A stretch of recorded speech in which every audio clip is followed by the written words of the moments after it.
Hello again. In this video, we are going to talk about how to understand fast English speakers. So I get this question a lot from my students that they're having a hard time understanding native English speakers who are speaking too quickly. So I want to give you some ideas, some tips and tricks today on how to understand fast English speakers a little bit better, and some exercises that you can do to strengthen your listening skills when it comes to listening to native English speakers. Okay, first of all, I want you to do what native speakers do, and that is they don't listen to every word in a sentence. Typically what they're doing is listening for those stressed words. So they're listening for the stressed words in a sentence. The rhythm of English is composed of stressed and unstressed sounds and syllables. So they've been conditioned to listen for those stressed words and syllables in a sentence. And that's really what they're listening for. So in order to understand this, let's do a little bit of a review of sentence stress. So if you remember, sentence stress is emphasizing important words in a sentence. Those important words are longer, louder, and with a slightly higher pitch.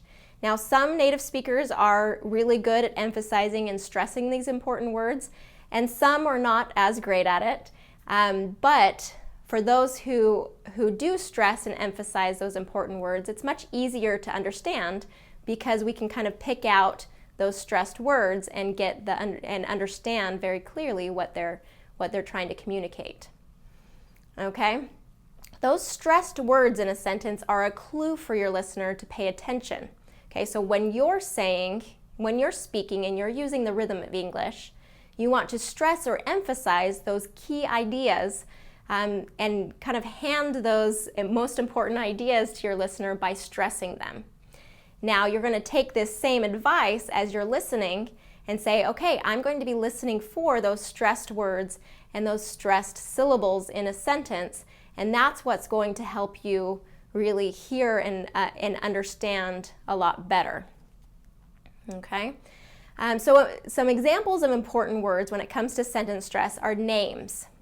Typically a native speaker will stress or emphasize a name.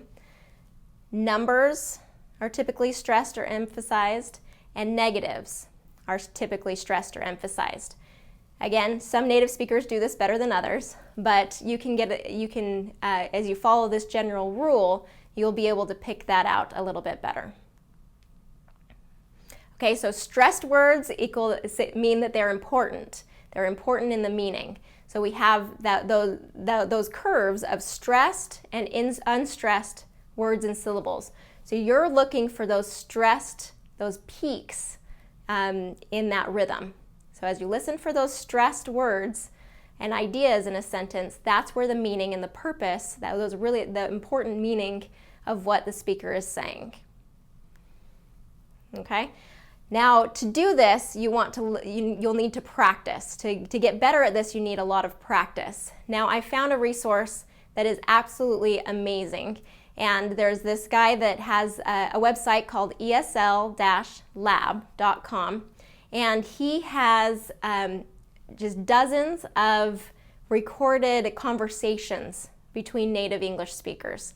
And you can click on it, you can listen. A lot of the speakers are a little bit fast speakers or a normal pace for other native English speakers to be able to understand. And so you'll listen to those recordings and those conversations, and then he has a listening quiz or a comprehension test, I guess I should say, a comprehension test about that conversation. It's an incredible resource, and I encourage you to go to that website, and I have the link here on the website. Go there and listen to as many of those conversations as possible, take the quiz, and as you do that, listen for those stressed or emphasized words and syllables in the sentence, and see if you can get better at pulling out those stressed or important ideas instead of listening for every single word that native speaker is saying. All right? So as a review, do what native speakers do.